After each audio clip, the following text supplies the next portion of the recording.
Okay welcome once again and welcome to my channel एडो physics. और आज हम जो है अपना वही क्लास 11 की लेक्चर सीरीज कंटिन्यू करके हुए नेक्स्ट वीडियो पे आ रहे हैं। और लास्ट टाइम हमने जो है that is triangle law and parallelogram law अच्छे से डील किया था। आज हम कुछ न्यूमेरिकल्स करेंगे। देखो यहाँ पर हम पहले टॉपिक पढ़ेंगे, उसके ऊपर कुछ न्यूमेरिकल करेंगे, कुछ बेसिक लेवल के करेंगे, कुछ नीट लेवल के, जेई लेवल के भी कोशिश करेंगे कि वो करें।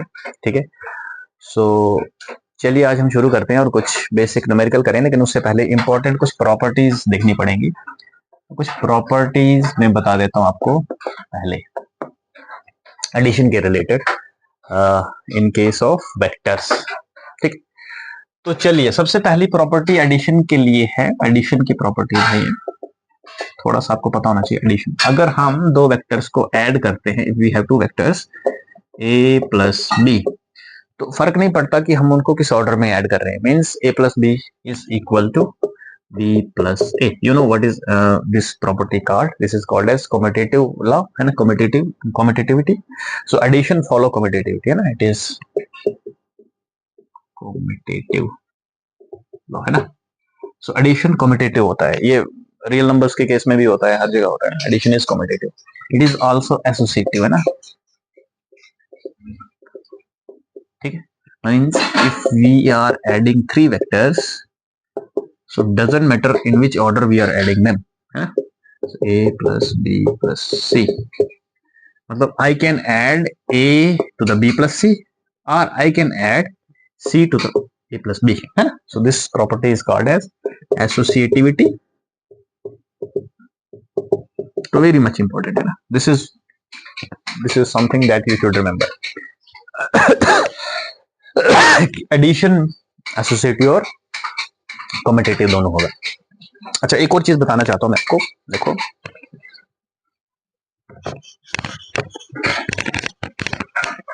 वैसे तो अभी हमने मल्टीप्लिकेशन ऑफ वेक्टर्स नहीं पढ़ा है, इसके बाद वही पढ़ेंगे, बट थोड़ा सा पहले मैं बता देता हूं आपको कि अगर हम किसी वेक्टर को रियल नंबर से मल्टीप्लाई करें तो क्या होगा, ना, multiplication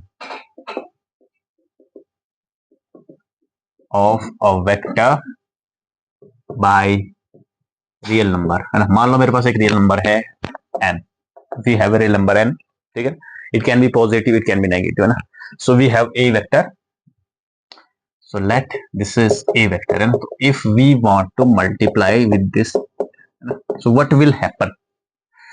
So when we do this, nothing will happen to the direction remains same, है ना, but magnitude become n times a, है ना।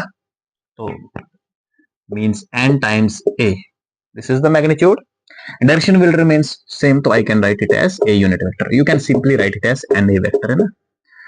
मीन्स जब आप किसी वेक्टर को किसी रियल नंबर के साथ ऐड करोगे, और यहाँ पर एक और चीज, ये पॉजिटिव नंबर के केस में है ना, n, अगर n पॉजिटिव है तो डायरेक्शन में कोई चेंज नहीं आएगा और मैग्नीट्यूड n टाइम्स हो जाएगा, ठीक है।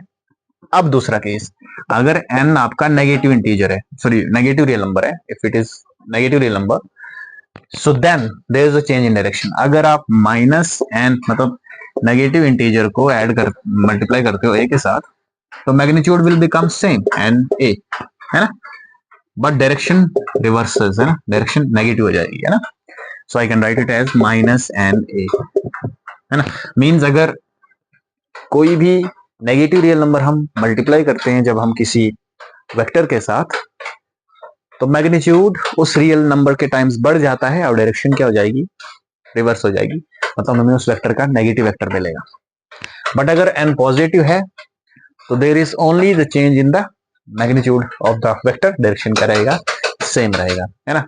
You can also put this statement as कि अगर हम किसी वेक्टर को किसी स्केलर से मल्टीप्लाई करते हैं तो वो सिर्फ उसके मैग्नीट्यूड के साथ मल्टीप्लाई हो जाता है, डायरेक्शन में कोई चेंज नहीं आएगा। अगर हाँ, डायरेक्शन में तब चेंज आता है जब वो स्केलर नेगेटिव, ठीक। This is very much. अब हम कुछ क्वेश्चंस करेंगे। चलिए पहला एग्जांपल लेते हैं हम आपका पहले तो, ओके। सो एग्जांपल नंबर 1, देखो सिंपल सा एग्जांपल है। मेरे पास दो वेक्टर हैं, this is vector A, this is vector B, और कंडीशन हमारे पास है कि मैग्नीट्यूड ऑफ ए बराबर है मैग्नीट्यूड ऑफ बी के, मतलब दो वेक्टर हैं उनका सेम मैग्नीट्यूड है। फिर हमसे ये कह रहा है कि इनका रिजल्टेंट, इनका जो आर है, जो रिजल्टेंट है, जो ऐसे बनेगा पैरेललोग्राम ला के, ये मान लो आर है ना, दिस इज आर। कंडीशन ये बोल रहा है कि आर का मैग्नीट्यूड भी दोनों के ही बराबर है, मतलब जो इंडिविजुअल वेक्टर्स हैं जो ऐड हो रहे हैं उनका मैग्नीट्यूड और रिजल्टेंट का मैग्नीट्यूड सेम है, सबका सेम मैग्नीट्यूड है। हमने बताना है ए और बी के बीच में एंगल क्या होगा, what is the value of theta, we have to find it. बताओ ए और बी के बीच का एंगल कितना होगा ना, we have to find it. तो चलिए शुरू करते हैं। हमें पता है कि भाई जो आर का मैग्नीट्यूड होता है ना, that is equal to sorry that is this is a square plus b square plus 2ab cos theta। तो हमें थीटा निकालना है। Okay, so how we will do that, चलिए शुरू करते हैं। वैसे आप इसको डायरेक्शन, चलो हाँ ठीक, अल्फा से नहीं। सो यहाँ पर हम क्या कर सकते हैं भाई, कंडीशन लगा दो, ए का मैग्नीट्यूड बी के बराबर है, बी का मैग्नीट्यूड आर के बराबर है, तो I can write it as R equal to, देखो इधर बी की जगह पर ए डाल सकते हैं बिकॉज सबका ए ही डालेंगे ना, तो a square plus a into a, that is a square 2 into a square cos theta. Okay, got it. चलिए अब हम क्या कर सकते हैं भाई, I can write it as, squaring करो बोथ साइड, तो और यहाँ पर भी मैग्नीट्यूड आर है, तो magnitude of r is magnitude of a, तो I can write it as a square is equal to a square plus A square common कर दो, सॉरी ए स्क्वायर मैंने कॉमन कर दिया, this is 1 plus 2 cos theta. A square से A square कट गया, this is nothing but 1 is equal to, ये 2 हो जाएगा, this is 2 times 1 plus cos theta, यहाँ से 2 कॉमन ले लिया मैंने, तो ठीक है। चलिए अब क्या बनेगा,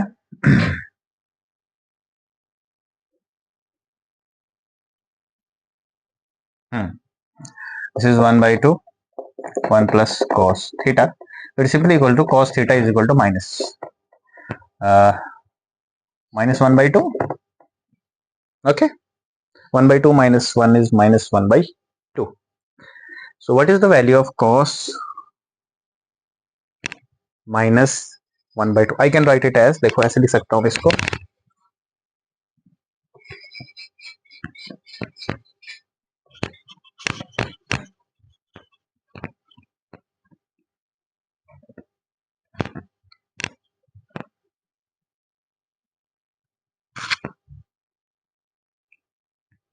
तो इसको ऐसे लिख सकते हैं, I can write it as cos theta is equal to minus, देखो मुझे थीटा का वैल्यू निकालना है, तो इसको cos कर लेते हैं ना, what is the value of, मतलब किस एंगल पे cos 1 by 2 होता है, that is 60 degree, I can write it as pi by 3, तो I can write it as cos 60 है ना, ओके। लेकिन ये माइनस है तो अंदर ले जाएंगे तो कैसे बनेगा, this is cos theta will be equal to, I can write it as cos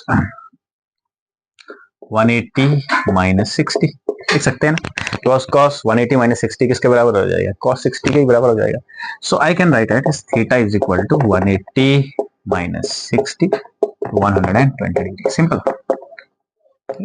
तो इसका मतलब ये हुआ कि if two vectors with equal magnitude, resultant भी इक्वल मैग्नीट्यूड का है, तो दोनों के बीच का एंगल कितना होगा, 120 degree. Good, write down. You can also find the direction of this vector r. So what is the direction of this vector?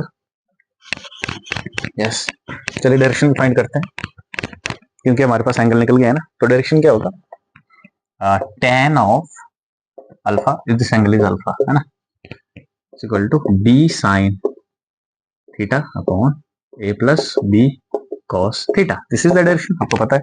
What is b, b इज a के बराबर ही है, तो इसको मैं a, मैंने स्मॉल लिख दिया ना, फॉर्मूले का आप कैपिटल लिख देना, this is a sin 120 degree upon a plus a cos 120 degree, okay, तो I can write it as, देखो ये क्या बन जाएगा, ए कैन ऊपर पे जाएगा साइन 120, साइन 120 कितना होता है, I can write sine 120 as sine of 180 minus 60. Okay, simple, and I can write it as, ये निकल जाएगा 1 plus, again this is cos 180 minus 60, तो क्या बन जाता है, देखो साइन 180 माइनस 60 क्या हो जाएगा, this is sine 60, sine 60 because second quadrant में साइन पॉजिटिव होता है, दिस इज 1 माइनस कॉस 60, तो अब वैल्यू डाल दीजिए, this is √3/2 divided by 1 minus 1/2 because cos 60 1/2. Okay, तो ये क्या बन जाएगा हमारे पास, √3/2 और नीचे क्या बन जाएगा 1 माइनस 1/2, अगेन दिस इज 1/2, तो ऊपर जो हो जाएगा √3/2 into 2 by 1, 2 2 cancel, this is equal to tan alpha is equal to √3. तो बताइए what is the value of alpha, definitely alpha will be equal to √3 किस पे होता है, आई थिंक 60 पे, 60 degree. It means resultant in दोनों वाले बीच के एंगल को क्या करेगा, बाइसेक्ट करेगा, मतलब बिल्कुल बीचों बीच होगा, तो ये 60 और ऊपर वाला एंगल भी क्या होगा, 60 होगा. This is how you will solve this problem. ठीक है, नोट कर लीजिए. So this is your second example. The resultant of two equal forces acting at right angle to each other is 1414 newton. Find the magnitude of each force. भाई दो forces हैं, equal हैं, एक दूसरे के राइट एंगल है और उनका जो है वो रिजल्टेंट दिया है, हमने दोनों फोर्सेस का मैग्नीट्यूड निकालना है. तो सिंपल सी बात है, जो रिजल्टेंट होगा, मान लो रिजल्टेंट फोर्स मतलब जो गिवन फोर्सेस हैं, जो दो इक्वल फोर्सेस हैं, that is F1 and F2. ये गिवन है कि दोनों का मैग्नीट्यूड सेम है ना. तो दो फोर्सेस जो गिवन है that is F1 and F2, उनका मैग्नीट्यूड सेम है और दोनों का जो रिजल्टेंट फोर्स है वो दिया हुआ है, मान लो F is equal to 1414 newton, है ना.